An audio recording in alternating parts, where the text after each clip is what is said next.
Karena apa? Jika manusia mengingkari utusan Allah, maka Allah akan menurunkan azab. Sebenarnya bagi Al-Mahdi mah nggak ngaruh. Dia nggak punya kepentingan terhadap dunia ini. Bagi Al-Mahdi nggak ngaruh. Mau didengar mau nggak didengar nggak ngaruh. Saudara mau ikut di sini mau nggak ikut juga nggak ngaruh.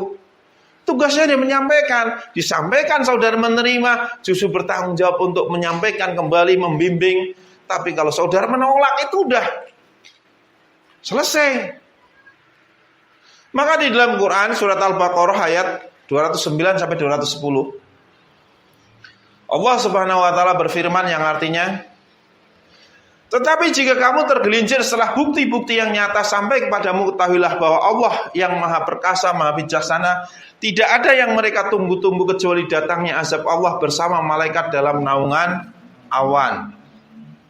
Sedangkan perkara mereka telah diputuskan dan kepada Allah lah segala perkara dikembalikan. Maka ketika menolak seruan tersebut, datangnya Allah, ya kan di sini tidak ada yang mereka tunggu-tunggu kecuali datangnya azab Allah bersama malaikat dalam naungan duhan, asap. Jadi bencana yang hari ini terjadi itu akibat pengingkaran terhadap ayat-ayat Allah.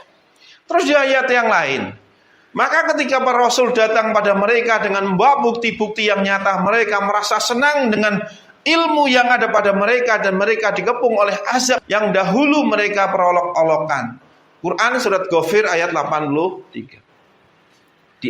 Saudara diajak untuk kembali kepada Al-Quran dan Sunnah, pada tauhid, pada Islam.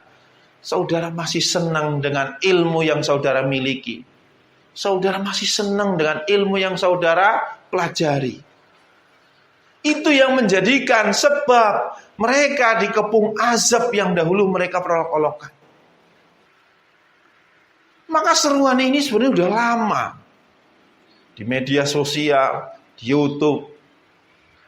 Tapi banyak orang mengingkari. Maka perhatikan saja. Semakin mengingkari, lihatlah. Banyaknya wabah dan bencana seharusnya menjadi tanda telah diutusnya mujadid, karena Allah tidak akan membinasakan suatu kaum sebelum mengutus utusannya. Maka di dalam Quran surat Al-An'am ayat 131 Allah Subhanahu wa taala berfirman, bismillahirrahmanirrahim, demikianlah para rasul diutus karena Tuhanmu tidak akan membinasakan suatu negeri secara zalim sedang penduduknya dalam keadaan tidak tahu atau belum tahu. Terus dalam Quran surat Asy-Syu'ara ayat 208, bismillahirrahmanirrahim, dan kami tidak membinasakan suatu negeri kecuali setelah ada orang-orang yang memberi peringatan kepadanya. Artinya kalau wabah bencana yang hari ini terjadi berturut-turut, itu tandanya telah diutusnya utusan Allah.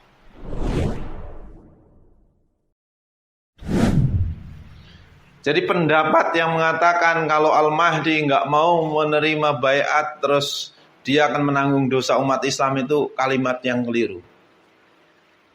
Karena apa? Al-Mahdi bukan sebagai penjaga dan pemelihara umat Islam, tetapi tugasnya hanya menyampaikan. Umat dan ulama mau percaya atau tidak percaya, Al-Mahdi tidak butuh pengakuan mereka. Nggak butuh. Jadi Al-Mahdi nggak butuh pengakuan manusia, nggak butuh pengakuan ulama. Tugasnya hanya menyampaikan, umat mau percaya, mau mengikuti silahkan, itu keuntungannya untuk mereka. Kalau mereka tidak percaya, tidak mengikuti juga kerugiannya untuk mereka.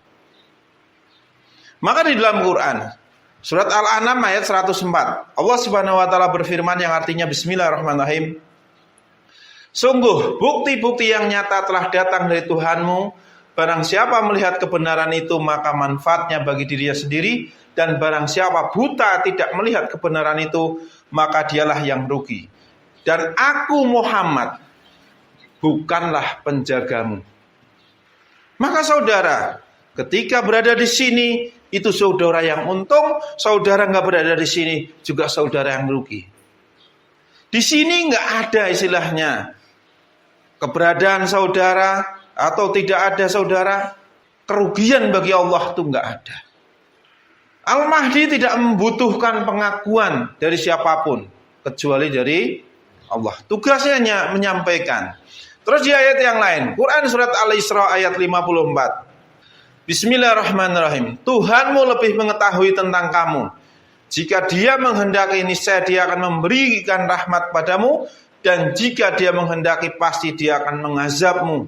Dan kami tidaklah mengutusmu Muhammad untuk menjadi penjaga bagi mereka. Bahkan Rasulullah aja diutus bukan menjadi penjaga dan pemelihara manusia, apalagi menanggung dosa umat manusia. Jadi itu kalimat yang keliru.